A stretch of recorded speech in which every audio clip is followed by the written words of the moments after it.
Hello दोस्तों, तो आज के वीडियो में हम लोग अनबॉक्सिंग करने वाले हैं इस कंप्यूटर की पावर सप्लाई की। और रिसेंटली क्या हुआ कि मेरे दोस्त के कंप्यूटर की पावर सप्लाई ख़राब हो गई, तो हम लोगों ने डिसाइड किया कि रिप्लेस करेंगे। हम लोग लेने तो 500 वाट की पावर सप्लाई गए थे, लेकिन 500 वाट की हमें मार्केट में अवेलेबल नहीं मिली, तो हमने डिसाइड किया कि 600 वाट की ही ले लेते हैं। बाद में कुछ एक्स्ट्रा चीज़ हमें कंप्यूटर में लगानी होगी, तो 600 वाट की पावर सप्लाई एक तो ठंडी रहेगी, ज़्यादा गर्म नहीं होगी, और एक्स्ट्रा चीज़ अगर हमें लगानी पड़ गई तो वो भी ये झेल लेगी। तो इसके लिए हमने मार्केट में पैसे दिए हैं 2300 रुपये, और मॉडल का नाम आप देख सकते हो VS600L, कंपनी का नाम है एंड ई स्पोर्ट्स। डब्बे के ऊपर देखें तो आप देख सकते हो कि 2 साल की वारंटी इसके ऊपर दी गई है, और यहाँ पे आपको जो फ़ैन मिलता है वो 120 मिलीमीटर का फ़ैन मिलता है। डब्बे के पीछे अगर हम देखें तो कनेक्टर के बारे में कुछ जानकारी दी गई है। सबसे इम्पॉर्टेंट कनेक्टर आपका जो होता है ये है 24 पिन का कनेक्टर, जो हर पावर सप्लाई के साथ आपको मिलता है। फिर आपको मिलता है ये 8 पिन कनेक्टर, जिसको हम बोलते हैं अपना EPS कनेक्टर भी इसको कई बार बोला जाता है, और P8 कनेक्टर भी इसको बोलते हैं। ये बेसिकली आपके प्रोसेसर को पावर देने के लिए होता है।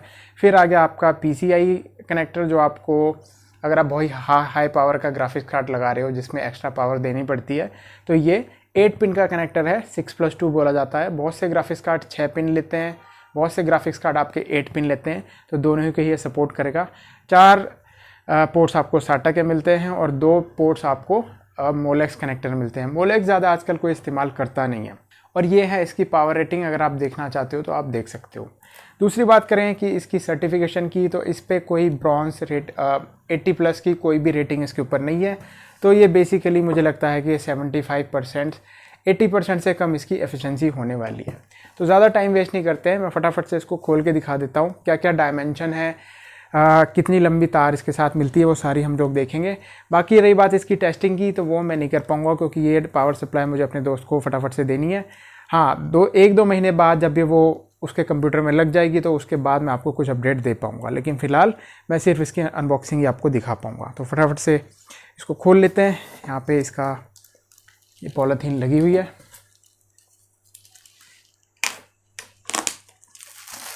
पॉलीथीन मैंने इसको हटा दिया। अब यहाँ पे इसकी सील है, इसको फटाफट से मैं खोल लेता हूँ। तो सील भी मैंने इसकी यहाँ से हटा दी है। इसको खोलते हैं और देखते हैं क्या हमको इसके अंदर मिलता है। तो पावर सप्लाई काफ़ी बड़ी है, इससे पहले इतनी हैवी पावर सप्लाई मैंने नहीं यूज़ करी है। तो ये है हमारी पैकेजिंग, आप देख सकते हो, ये है हमारी पैकेजिंग। इसके साथ आपको मिलती है एक पावर केबल। पावर केबल की लेंथ भी हम लोग मेजर करेंगे। साथ में हमको मिलता है कुछ जिप टाइज और थोड़ा सा सिलिकॉन जेल। माउंटिंग स्क्रूज भी हमको मिलते हैं। अगर काउंट करके मैं टोटल आपको बताऊं तो 1 2 3 4 5 6 जिप टाइज इसके साथ हमको मिलती है। ये भी साइड में रख देते हैं। पावर सप्लाई को बाहर निकालते हैं। ये हमारी पावर सप्लाई है, और साथ में इसके अंदर आपको मिलता है एक छोटा सा वारंटी कार्ड, जिसमें शायद आपकी पावर सप्लाई के बारे में भी थोड़ा बहुत बताया गया है। तो ये प्रॉपर सारी की सारी चीज़ें आपको मिलती हैं। अगर मैं इसको जो क्रेट है इसको बाहर निकालूं तो इसके नीचे अब कुछ नहीं बचा है। तो ऑलमोस्ट यही चीज़ें हमको मिलती हैं। डब्बे को मैं साइड में रखता हूं, और फटाफट से मैं आपको सारी मेजरमेंट इसकी बता देता हूं, ताकि आपको एक आइडिया लग जाए कि आप जो चीज़ खरीद रहे हो वो आपके कंप्यूटर में फ़िट होगी या नहीं होगी। तो मेजरमेंट करने से पहले सबसे पहले मैं आपको एक ओवरव्यू दे देता हूँ। आप देख सकते हो साइड से पावर सप्लाई ऐसी दिखती है, मॉडल नंबर लिखा हुआ है। पीछे की तरफ से पावर सप्लाई ऐसी है, आपका on off switch, 3 prong connector जो यूजुअली हमको देखने को मिलता है पावर सप्लाई में। बिल्ड क्वालिटी मुझे कोई इतनी बाहर से कोई इतनी ज़्यादा हैवी नहीं लगी है। क्वालिटी थोड़ी सी बिल्ड क्वालिटी इम्प्रूव की जा सकती है मेरे मानने में। और आसपास की तरफ कोई और कनेक्टर इसमें नहीं मिलता है। पीछे की तरफ वही सेम चीज़ जो आपको बॉक्स पे देखने को मिली थी, वही स्पेसिफिकेशन दी गई हैं। और अंदर भी मैं देखने की कोशिश कर रहा हूँ, अंदर भी कहीं पर इसके ऊपर 80+ की कोई भी रेटिंग नहीं है। तो ये कंफर्म हो जाता है कि इसकी जो एफिशिएंसी है वो 80% से कम होने वाली है। तो ये तो बात हो गई इसकी। ऊपर की तरफ आप फ़ैन दे सकते हो, ये ग्रिल आप लोग रिमूव भी कर सकते हो इन स्क्रूज़ को हटा करके। अब फटाफट से इसकी मेजरमेंट ले लेते हैं। तो जो पावर सप्लाई का साइज़ है वो आप देख सकते हो स्क्वायर शेप की पावर सप्लाई है, लेकिन फिर भी मेजर कर लेते हैं। अगर मेजर करें तो आप देख सकते हो ऑलमोस्ट 6 इंच की ये पावर सप्लाई है। ऐसे अगर मेजर करें और ऐसे अगर मेजर करें तो ऑलमोस्ट 6 इंच से थोड़ा सा छोटा है। अगर थिकनेस की बात करें पावर सप्लाई की, तो आप देख सकते हो जो पावर सप्लाई की थिकनेस है वो 3 इंच से थोड़ी सी ज़्यादा है, तकरीबन 3.5 इंच की इसकी थिकनेस है। अब अगर मेजर करें इसके साथ जो पावर कनेक्टर मिलता है उसकी लेंथ को, तो पावर कनेक्टर की लेंथ मेजर करने के लिए मैं इसको खोल लेता हूँ। तो ये प्रॉपर इंडियन स्टाइल में जैसा हम लोग का कनेक्टर मिलता है, 3 पिन का कनेक्टर हमको मिला है। कनेक्टर की क्वालिटी कोई इतनी बढ़िया मुझे नहीं लगी है, इम्प्रूव हो सकती थी। तो लेंथ अगर एक मोटा मोटा आइडिया आपको अगर मैं दूं तो तकरीबन 56 इंचेस की है, और कह सकते हैं कि 1 मीटर से 1.5 मीटर के करीब इसकी जो है आपको वो मिल जाती है लेंथ। तो 1.5 मीटर काफ़ी अच्छी लेंथ है, आप कहीं पे भी अपना जो है पावर सप्लाई ईजिली एक सॉकेट तक पहुंचा सकते हो। तो ये तो हो गई इसके पावर सप्लाई के केबल की लेंथ। अब मैं आपको इसका कनेक्टर भी खोल के दिखा सकता हूं। तो कनेक्टर जो है वो रैप हो रखे हैं एक वेलक्रो के अंदर। तो वेलक्रो मैं यहाँ से हटा देता हूँ ताकि हम लोग इसको देख पाएँ। और इस तरीके से आपको ये मिलता है। जो ब्रेडेड पोर्शन जो है वो सिर्फ आपका जो 24 पिन कनेक्टर है उस पर आपको दिया गया है। और जो 4th पिन वाला जो कनेक्टर है, क्या वो सेपरेबल है? जी नहीं, जो 4th नहीं सेपरेबल है, आप सेपरेट कर सकते हो अगर आपका मदरबोर्ड बहुत पुराना है तो। ये बात हो गई। तो एक तो ये कनेक्टर आपका बहुत इंपॉर्टेंट है जो आपके मदरबोर्ड में लगता है, इसको 24 पिन कनेक्टर बोलते हैं। मैं सबको सेपरेट कर लेता हूँ पहले। तो ये ऑलमोस्ट सेपरेट हो गया है।